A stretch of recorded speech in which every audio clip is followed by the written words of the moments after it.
Chapter 1. Arrival. It was unimaginably hot in the early afternoon when I clambered aboard train 14311, coach A1, second class. There was no first class or I would have been on it. Berth 1, sleeping compartment, Old Delhi to Jaipur. I was exhausted. 5 bedraggled Indian men, reeking of garlic and something else, vaguely animal, sprawled across the lower platforms and 4 more occupied the upper, all talking loudly and watching intently as I heaved my baggage through the narrow doorway. Under their dark gaze, I flopped down on the last unoccupied corner of what should have been my sleeping platform. The chances of sleeping were slimmer than anorexic. Disgruntled, I killed a bug, hitting it with my water bottle as it darted across the tray table and up the window, bashing it 3 times before it died, a squelched pulp now adding to the smears and grime of the glass. The men stopped conversing abruptly and stared, their black eyes round with horror, fixed on mine. Ouch! A wave of hostility surged in my direction, breaking on my embarrassment and confusion. I felt as wretched as if I'd just killed a 3-year-old. Several beetles scuttled among the leftover food scraps on the dirty tray table not far from my face. They would remain there, guarded by ancient beliefs.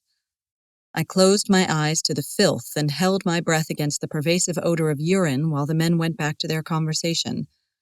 With a decisive whistle, the train suddenly lurched out of the station and I was on my way, the last leg of my journey to Jaipur, India. Everyone has seen travel documents of India showing just this sort of experience. Jerky handheld camera, richly developed narratives told with wry humor by seasoned presenters once better known for their roles in Monty Python. A brightly clamorous soundtrack adding a light-hearted, slightly mocking, jocular tone. But you cannot truly see it. You cannot truly smell it. And you cannot truly feel it. Nothing prepares a privileged Westerner for the depth of filth, the thickness of stench, nor the wall of heat. I would not move from this spot for 6 hours. A flood of loneliness and fear washed over me. Tears threatened. I fought them. Toughen up, I told myself harshly. Get a grip. What was I doing alone in India? A wife, mother of 2 grown children, a teacher, and now principal of a small specialized school, a woman who had come to India to work on a voluntary aid program, empowering women. At least, this is what I told myself and anyone else who asked. In truth, like every other white person who has ever visited this numinous country, I was on a quest. A middle-aged woman in search of meaning. A walking cliché. Earlier that day, very early, I had arrived at New Delhi Airport to be met by Arti, a recent graduate of tourism on his first assignment. Meet me at the airport and transfer me to a train. Madam, he said formally as he dropped an orange marigold necklace around my neck, welcome to India. He followed this greeting with a series of gracious but slightly awkward bows and namastes. Arti made a very confident start, leading me through the airport in a self-assured manner, but finding the car in the parking building did seem to challenge him. Up and down the elevator we went, inspecting the 4th floor, the 2nd floor, the 3rd floor, and then the basement, popping in and out of sliding doors like actors in a bad comedy sketch. Arti was a tall young man, pencil-thin, immaculately dressed in a white shirt and black tie. About 25 years old, he was very earnest and keen to please. He had a strange, high-pitched giggle like a distressed turkey fighting off the farmer's wife the day before Christmas. Each wrong floor brought about this giggle. People stared as we wandered about the parking building, a cackling pencil and a travel-worn white woman draped in wilting orange blooms.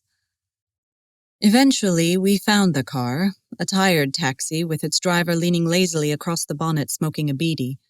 Together they took me around Delhi for an unexpected tour. There was time to kill before the train. Delhi traffic. I'd forgotten about it. There are no rules. The old car pulled up at Jama Masjid, the largest mosque in India, commissioned by the notorious Shah Jahan with its great gates, massive courtyard, and tiny minarets opposite the Red Palace. Artie and I wandered through the ancient architectural shrines, bathed in morning sun, swarming with ragtag inhabitants, sweepers, sleepers, hawkers, beggars, worshippers, washerwomen, rickshaw drivers, perhaps descendants of the people who had labored many years to build these monuments. Artie kept the beggars at bay while I took up my camera and searched through the viewfinder, looking to capture, impossibly, a paradox. Before us, just outside the gate of the Red Palace, an elderly beggar woman squatted to urinate on the ground. As the yellow stream flowed between her legs, she cupped her hand and bent down to collect the steaming liquid, using it to wash herself, rubbing it up and down her bony limbs.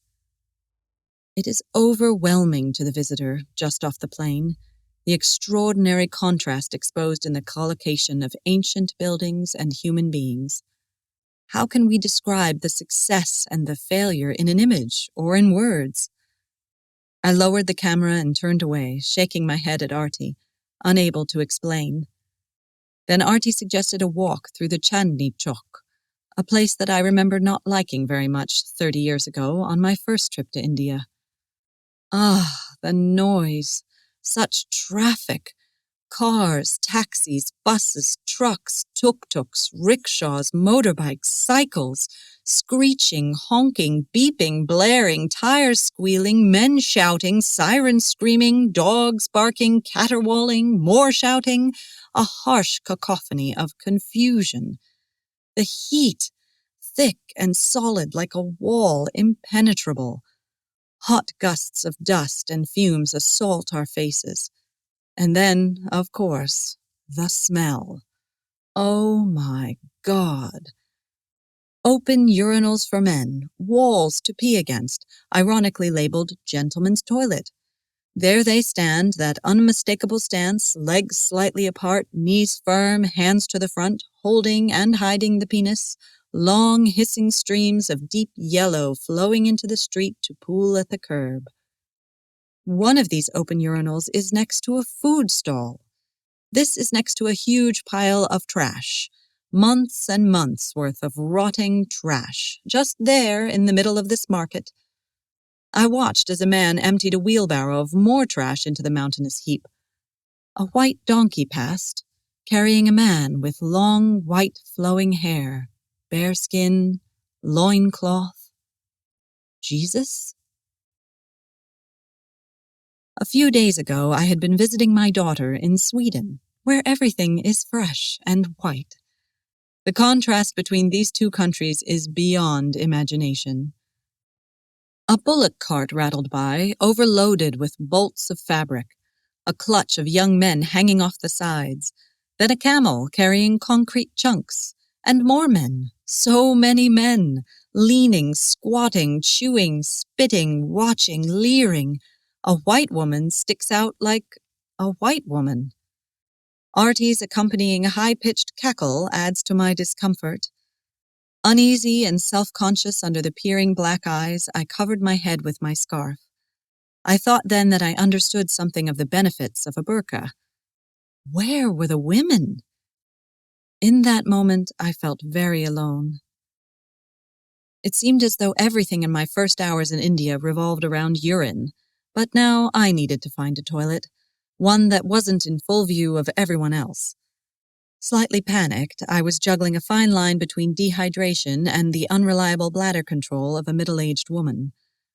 Artie, ever helpful, led me to the deluxe toilet of Old Delhi and negotiated with the barefoot female attendant the 5 rupees for my entry. One always remembers the first time one visits a toilet in a new country, waters taken from one place expelled in another. Inside, holding my nose clamped shut, I maneuvered into a squatting position, my calf muscles straining to stay bent and my feet splayed apart above a gaping hole of human waste. The fundamental, inescapable, undifferentiated expulsions that link us all as one, beggar woman and school principal alike. When I emerged, Artie offered me his fresh white handkerchief to dry my hands. What a sweet guy. Walking back to the car, Artie expounded on the state of the nation. In his view, the standards of India were okay for the common mans, as he called them, but not for others.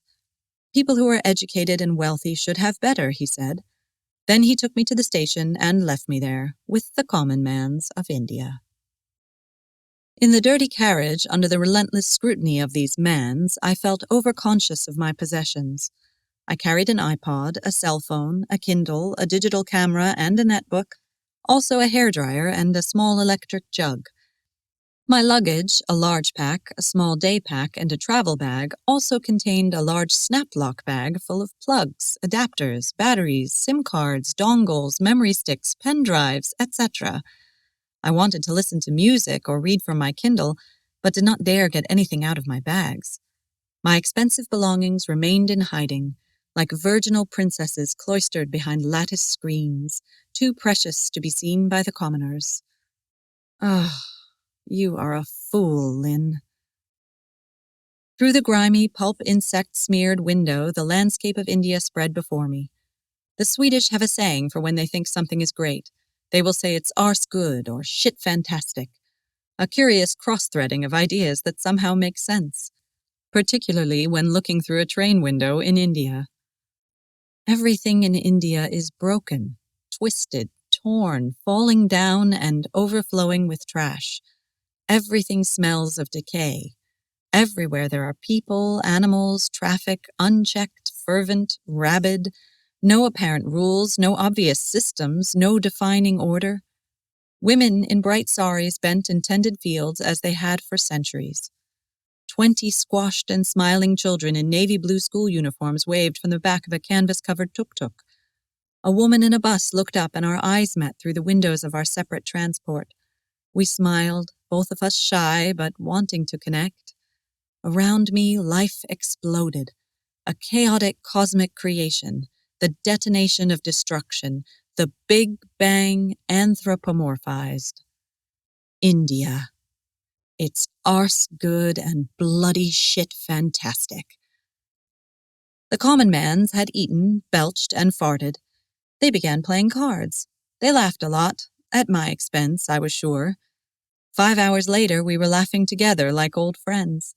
They confessed in scant English they had been taking bets on how old I am. I am 54. One of them thought much younger. One of them thought much older. One of them guessed just right. In Jaipur, with much cheery good humor, they helped me heave my possessions onto the platform. The train journey was good. My senses had adjusted, my spirits had strengthened. Sorry, Bug, that I took your life without thinking. An agent from the company I was to work for collected me from the train. He hailed a tuk-tuk with careless authority, something it would take me only a few days to learn. My weighty bags were thrown into the back of the three-wheeled motorized rickshaw, and we bumped and crashed our way out of the train station. Air-conditioned, the driver joked, as the dusty wind pulled my hair and tore at my eyes. Around me in the gathering dusk was Jaipur, an unknown city. I had arrived.